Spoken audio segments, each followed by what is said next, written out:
महंगाई मुसलसल बढ़ रही है, तरक्की की शरह गिर रही है, पीडीएम हुकूमत से मईशत नहीं संभल रही है।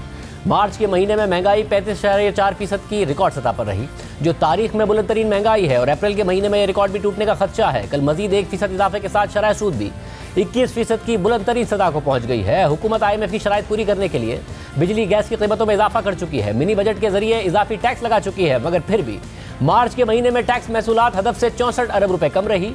इसी माली साल के 9 माह में 276 अरब रुपए का शॉर्टफॉल है। पेट्रोलियम डेवलपमेंट लेवी की मद में भी टारगेट से कम पैसे इकट्ठे हुए हैं, इसलिए IMF की मज़ीद शराइत अब भी मौजूद है, मगर हुकूमती ज़राए के मुताबिक एक बुनियादी शर्त पूरे होने के आसार नजर आ रहे हैं। ज़राए वज़ारत ख़ज़ाना के मुताबिक सऊदी अरब ने 2 अरब डॉलर फंडिंग के बारे में ज़बानी आगाह कर दिया है, जबकि पाकिस्तान को 3 अरब डॉलर फंडिंग की ज़रूरत है। इसहाकदार 10 अप्रैल को अमरीका जाने से पहले मुत्तहिदा अरब अमारात की क़यादत से रब्ता करेंगे।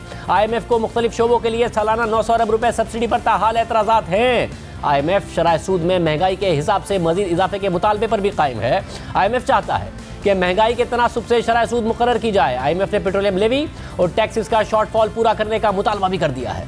IMF प्रोग्राम के हवाले से हालिया पेशरफ्त के बारे में वज़ीर मुमलिकत बराए ख़जाना आयशा गौस पाशा ने आज कौमी असम्बली को बताया है कि IMF कह रहा है कि एक्सटर्नल फंडिंग रिक्वायरमेंट्स का कुछ हिस्सा पूरा करने पर काम करें। स्टाफ लेवल मुआहदे के लिए शर्त है, जिसके सबब देर हो रही है। हमारे दोस्त ममालिक आगे आ रहे हैं। चीन और सऊदी अरब ने वादा किया है, ये मामला आगे बढ़ेंगे तो स्टाफ लेवल मुआहदा हो जाएगा।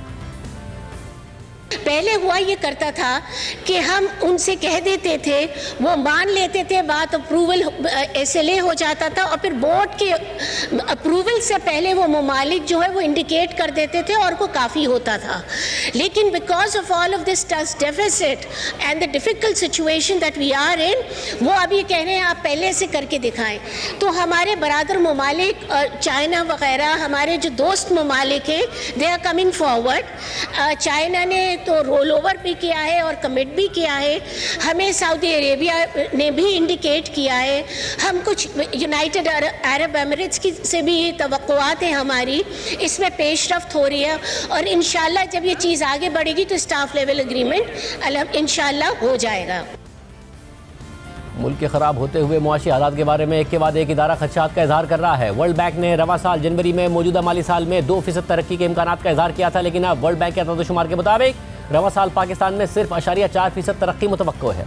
वर्ल्ड बैंक का कहना है कि मुख्तलिफ मुआशी शॉक्स ने मुल्क की 40 लाख की आबादी को गुर्बत की लकीर से नीचे कर दिया है, जबकि अगले साल भी तरक्की की शरह सिर्फ 2% रहने की तवक्को है। इसी तरह एशियाई तरक्याती बैंक ने भी ऐसा ही अंदाजा लगाते हुए कहा है कि मौजूदा सियासी मसाइल, सैलाब की वजह से मुआशी नुकसान, सख्त इकनॉमिक पॉलिसीज और ज़र मुबादला के चैलेंजेस की वजह से रवा साल सिर्फ 0.6% की तरक्की मुतवक्को है। यानी पीडीएम की हुकूमत ना महंगाई कम कर पाई है, ना ही मईशत संभाल पाई है, जिसका वादा करके इक़्तिदार में आई है। और अब एक बार फिर हुकूमत दावा कर रही है कि दोस्त ममालिक फंडिंग देने के लिए आगे आ रहे हैं, ताकि IMF के साथ स्टाफ लेवल मुआहदा हो जाए। देखते हैं कि इस दफ़ा ये दावा पूरा होता है या नहीं। इस दफ़ा दावों की बुनियाद क्या है। हमारे साथ मौजूद हैं द न्यूज़ के सहाफ़ी मेहताब हैदर। मेहताब साहब, बहुत शुक्रिया हमें शो में ज्वाइन करने के लिए। मेहताब साहब, एक दफ़ा फिर हुकूमत दावा कर रही है कि सऊदी अरब की तरफ से कहीं ना कहीं ग्रीन सिग्नल मिला है, चाइना की तरफ से कोई मुत्तहिदा अरब अमारात भी जाने का इम्कान है। क्या कोई इशारे वाकई नज़र आ रहे हैं कि स्टाफ लेवल मुआहदा की तरफ बढ़ा जाए, दोस्त ममालिक की तरफ से फंडिंग आ जाए?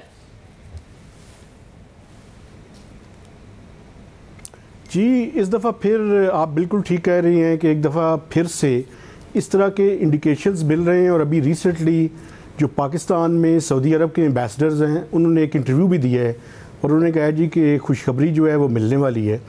तो अभी तवक्को यही है कि सऊदी अरब से, चूँकि आपको पता है कि प्राइम मिनिस्टर शहबाज शरीफ भी विज़िट करने वाले हैं, तो तवक्को यही है कि सऊदी अरब से वो कन्फर्मेशन जो है वो पाकिस्तान को प्रॉबेबली मिल जाएगी। लेकिन अभी UAE की तरफ से वो कन्फर्मेशन अभी तक नहीं मिली, जिसकी वजह से अभी ये स्टम्बलिंग ब्लॉक जो है वो यहाँ पे मौजूद है। और इसके अलावा एक और चीज़ भी मौजूद है, वो है क्रॉस फ्यूल सब्सिडी। वो अभी तक इन राइटिंग में हुकूमत पाकिस्तान ने विड्रॉ नहीं की, चूँकि वो जब तक विड्रॉ नहीं करेंगे तब तक IMF के पास ये एक्सक्यूज़ है और वो मुख्तलिफ तफसीलात अभी भी मांग रहे हैं।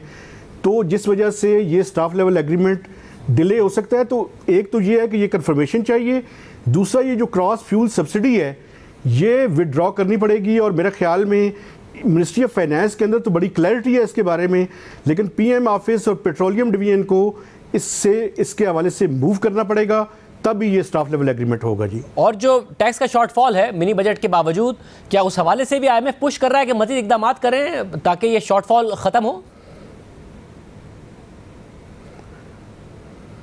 जी बिल्कुल, ये जितना हमने IMF के प्रोग्राम को डिले किया है उसके नतीजे में नए इश्यूज जो है वो खड़े हो रहे हैं। अभी आप ये देखें कि ये जो टैक्स का शॉर्टफॉल है और आगे का जो टारगेट है, ये भी एक मुश्किल जो है वो मैं समझता हूँ है।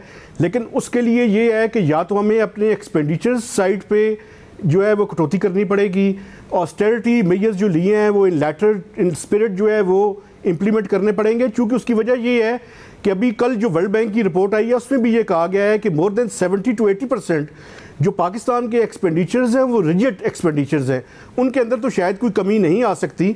लेकिन उसी रिपोर्ट के अंदर एक बड़ी दिलचस्प बात भी की गई है कि ये जो डुप्लीकेशन ऑफ मिनिस्ट्रीज़ हैं आफ्टर 18 अमेंडमेंट और HEC और ये जो पब्लिक सेक्टर डेवलपमेंट प्रोग्राम में प्रोवेंशियल नेचर के प्रोजेक्ट्स हैं, तो ये कोई 1% ऑफ GDP तकरीबन 800 अरब रुपया जो है वो इनके ऊपर खर्च हो रहा है। और इसमें वर्ल्ड बैंक ये रिकमेंड कर रहा है कि इन चीज़ों को हमें विड्रॉ करने की ज़रूरत है। तो एक तरफ रेवेन्यू शॉर्टफॉल है और दूसरी तरफ एक्सपेंडिचर्स में ये जो हम यानी बहुत ज़्यादा एक्सपेंडिचर्स कर रहे हैं, इनको कट करने की भी ज़रूरत है। तो ये दोनों चीज़ें हम करेंगे तो तभी जो है वो IMF का प्रोग्राम जो है वो आगे बढ़ सकता है।